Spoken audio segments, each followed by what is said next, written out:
Hello everyone, and welcome back. Have you ever been sitting in a perfectly quiet room late at night and heard a sound you couldn't explain? Not a creak from the house settling or the wind outside. Something else, a faint hum, a low thrumming noise seeming to come from nowhere and everywhere at once. Most of us would dismiss it. The refrigerator maybe, the plumbing. Our minds are experts at finding rational explanations for the irrational.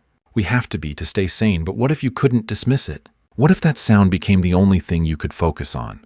What if it started to feel less like a noise and more like a message? Today, we're not talking about a dusty cold case from the 70s. We're going to a place that, on the surface, is the definition of modern paradise. We're heading to Havenwood, Colorado, a town nestled in the Rockies, founded less than 30 years ago as a planned community for those who wanted to escape the noise of the big city. With its pristine parks, award-winning schools, and fiber-optic internet to every home, Havenwood was a tech utopia with a mountain view. It was a place where nothing bad ever happened, until it did. And the crime that took place there wasn't one of violence or greed. It was a crime of subtraction.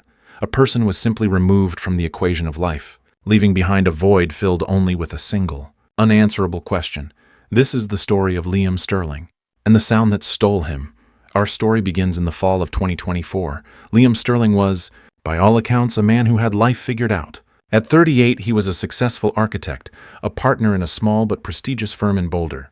He specialized in designing homes that blended seamlessly with nature, structures of glass, cedar, and stone that looked as if they'd grown right out of the mountainside. He was meticulous, patient, a man who found comfort in blueprints and the precise language of mathematics. His world was one of order and logic. His wife, Clara, was a botanist who worked from home, cultivating rare alpine flowers. They had a daughter, 9-year-old Maya. They were the quintessential Havenwood family, successful, healthy, and deeply in love with the quiet, predictable life they had built. They had a beautiful home, one Liam had designed himself, with floor-to-ceiling windows that looked out over a sprawling valley. It was a fortress of tranquility. The first time Liam mentioned the sound, it was casual. It was a Tuesday night in October. Clara was reading on the couch. Maya was asleep, and Liam was staring at the dark window. "Do you hear that?" he asked, not turning around. Clara looked up from her book. "Hear what, honey?" "I don't hear anything." "That humming," he said. "A low-frequency hum. It's been going on for an hour." She listened intently. The only sounds were the gentle ticking of a clock and the sigh of the wind in the pines outside. "No," she said softly. "I really don't hear a thing. Maybe it's the new server for the town's network." They were installing it downtown. Liam seemed to accept that. An architect, a man of logic, would naturally look for a logical source. For the next few days, he didn't mention it again. But Clara started noticing things, small things. He'd pause mid-sentence, tilting his head as if listening to a distant conversation. He started sleeping with earplugs, something he'd never done before. He seemed distracted. His usual calm focus was fraying at the edges. A week later, he brought it up again. They were driving home from dinner. "It's louder tonight," he said, his knuckles white on the steering wheel. "Liam, I swear I can't hear anything," Clara said, her voice laced with concern. "Maybe you should get your ears checked." "It could be tinnitus." The suggestion offended him. "Clara, I know what tinnitus is. This isn't in my head. It's a real sound. It feels physical. I can feel it in my teeth." That was the first time Clara felt a flicker of real fear. It wasn't just about a noise anymore. It was about the chasm opening up between his reality and hers. Liam, the man of logic, began an obsessive logical investigation. He bought a professional-grade spectrum analyzer and sound level meters. He spent hours walking through their house, then their yard, holding the devices, watching the digital readouts. Clara would find him in the garage at 3 a.m., surrounded by screens displaying complex waveforms. "It's centered at 33 hertz, he told her one morning, his eyes red from lack of sleep, with harmonics at regular intervals. "It's not random noise. It's structured. It's a signal." "A signal?" That word changed everything. A noise is an annoyance. A signal has a source and a purpose. And a recipient. His obsession consumed him. His work at the firm suffered. He'd miss meetings, forget deadlines. His partners, old friends, called Clara, worried. They said Liam seemed distant, that he would spend hours staring into space, scribbling strange equations on notepads. The equations weren't architectural. They looked more like something from a physics textbook, or a study of radio waves. Clara felt their perfect life starting to fracture. She begged him to see a doctor, a therapist. He refused. He wasn't sick, he insisted. He was listening. One night, she woke up to find his side of the bed empty. She found him in his office wearing high-end headphones not connected to any device. They were noise-canceling headphones, but he was using them in reverse, amplifying ambient sound. His eyes were closed and he was perfectly still. For a moment, he looked like a man in prayer. She touched his shoulder and he jumped, ripping the headphones off. "What is it, Liam? What are you hearing?" she pleaded, tears in her eyes. His expression was one she'd never seen before. It wasn't frustration or anger. It was awe. "It's not just a hum anymore, Clara," he whispered. "There's a pattern in it, like a melody, incredibly complex. It's beautiful." This is where the story takes a sharp turn, because Liam wasn't alone. He started spending hours on obscure internet forums dedicated to acoustics and unexplained audio phenomena. He was searching for people who heard what he heard, and he found them. It started with a private message board called The Listeners. The barrier to entry was high. You had to submit a recording of the sound and a detailed analysis of its frequency. Most were rejected as tinnitus, industrial noise, or simple hoaxes. Liam's detailed breakdown of the 33 Hz signal got him in. He had found his community, and they weren't all on the other side of the world. A few of them were right there, in Havenwood. This is what elevates this case from a personal tragedy to a genuine mystery. How could a handful of people in the same small, isolated town all begin hearing the same specific, unrecordable sound at the same time? Clara found out about the others by accident. She found a notebook he'd left open. It had names: a librarian from the town's public library, a mechanic who owned the only auto shop in town, a retired physics professor. 4 names, including Liam's. Next to the list was a hand-drawn map of Havenwood, with lines connecting their houses, converging on a point high up in the mountains, in a place called Whisper Rock. She confronted him. He wasn't secretive or ashamed. He was relieved. "They hear it too," he said, his voice filled with a strange, calm excitement. "We're not crazy, Clara, we're just tuned in." He explained that they had been meeting secretly at the library after hours. They compared notes, shared data from their various sensors. The mechanic, a man named Ben, had built a custom antenna to try and pinpoint the signal's origin. The professor, Eleanor, was working on a mathematical model to decode the melody Liam had described. They were a team, a secret society bound by a shared auditory hallucination or a shared reality no one else could perceive. Clara's world was spinning. Her logical, grounded husband was part of a secret club dedicated to a ghost sound. She felt like she was the one going crazy. She went to the sheriff. Sheriff Brody was a good man. He'd known the Sterlings for years.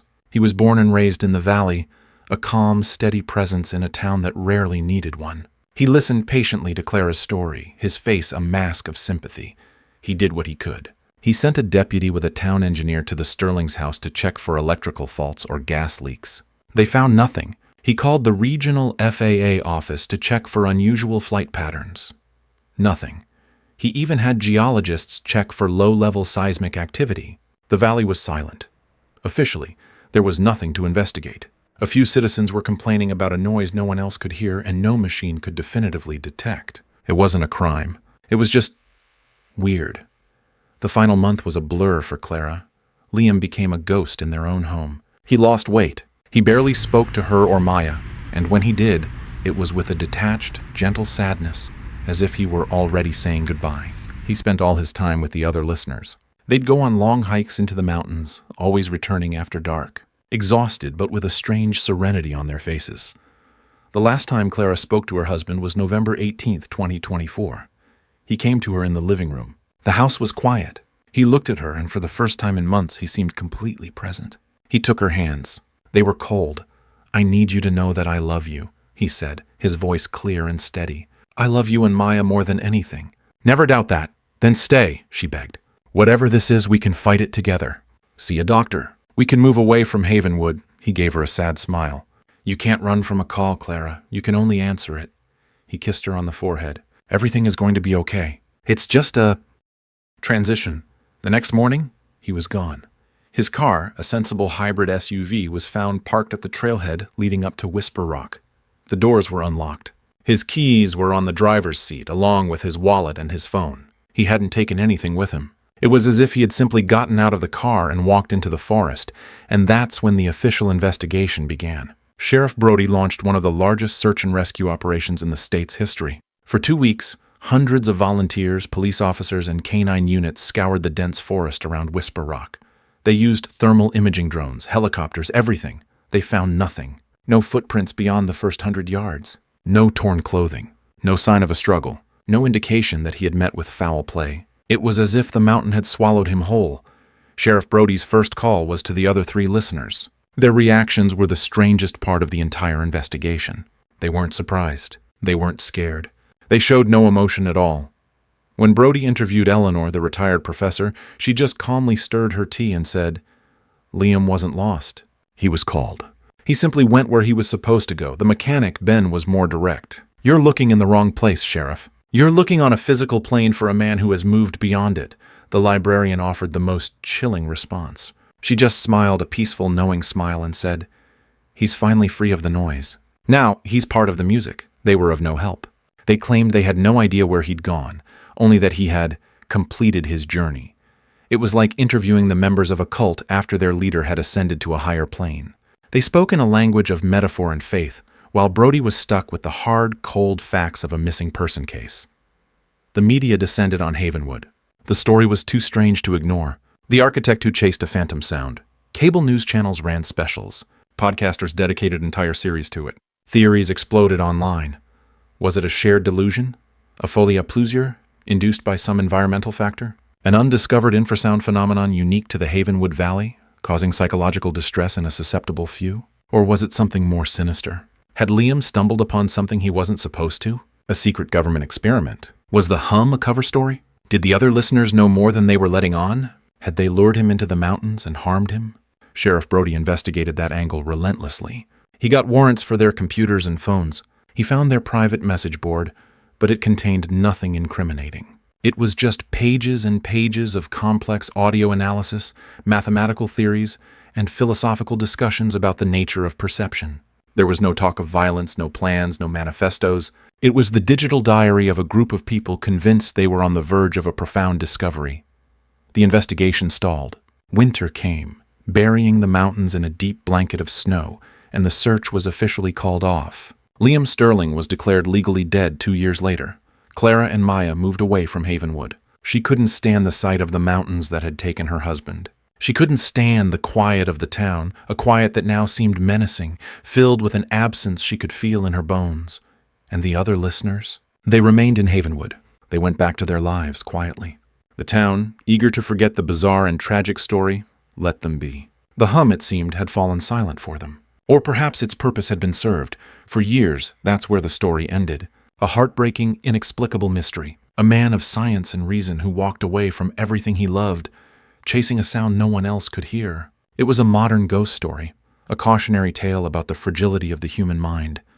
But I told you this was a story for 2025, and our story has one final, deeply unsettling chapter. It happened just 6 months ago. The SETI project, the search for extraterrestrial intelligence, is constantly scanning the skies with massive radio telescopes, sifting through cosmic noise for any hint of a structured, intelligent signal. Most of what they get is static, pulsars, background radiation from the birth of the universe.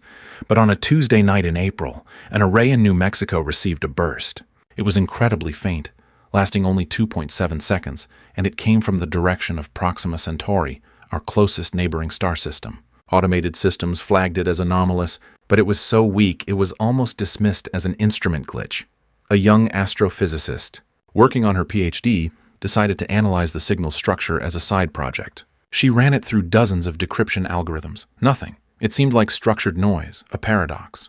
Then, on a whim, she converted the radio signal into an audio file, a process called sonification. She wanted to hear what a potential alien signal sounded like. She put on her headphones and played the file. Most of it was just white noise, but embedded deep within the static, she heard it. A faint, low-frequency hum, with a complex melodic pattern layered on top. Her heart pounded. She wasn't an expert in acoustics, but she was a fan of true crime podcasts. She had heard about the Havenwood hum. She pulled up the old news files, found the rudimentary recordings Liam's own equipment had made, recordings that were mostly static, but contained a ghost of the sound he described. She ran a comparative analysis. The signal from deep space, from 4.2 light-years away, and the phantom signal that had haunted a small Colorado town were a 99.7% match, but that's not the most impossible part. When the SETI team applied a new experimental filter to the 2.7-second signal, they were able to isolate a tiny, impossibly complex packet of data from within the melody. It wasn't a message in a human language. It wasn't a string of prime numbers or a map of the periodic table.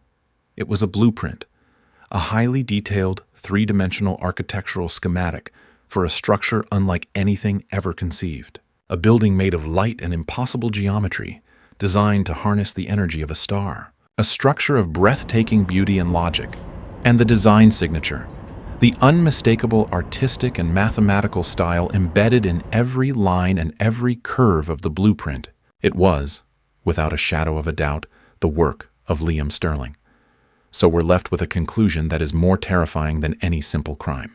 What happened to Liam Sterling? Was he the victim of a crime? Or was he the first successful recruit? What was the hum of Havenwood? A collective delusion? A neurological anomaly? Or was it a signal, broadcast across the unfathomable distance of space, a call searching for a specific kind of mind? A mind that could hear the music inside the noise. A mind that could understand an invitation written in the language of physics and harmonics. Perhaps Liam Sterling wasn't running from something. Perhaps, in his own incomprehensible way, he was just going home. And perhaps the most unsettling question of all is not where Liam went, but whether the signal is still broadcasting, right now, quietly searching for its next listener. Thank you for watching.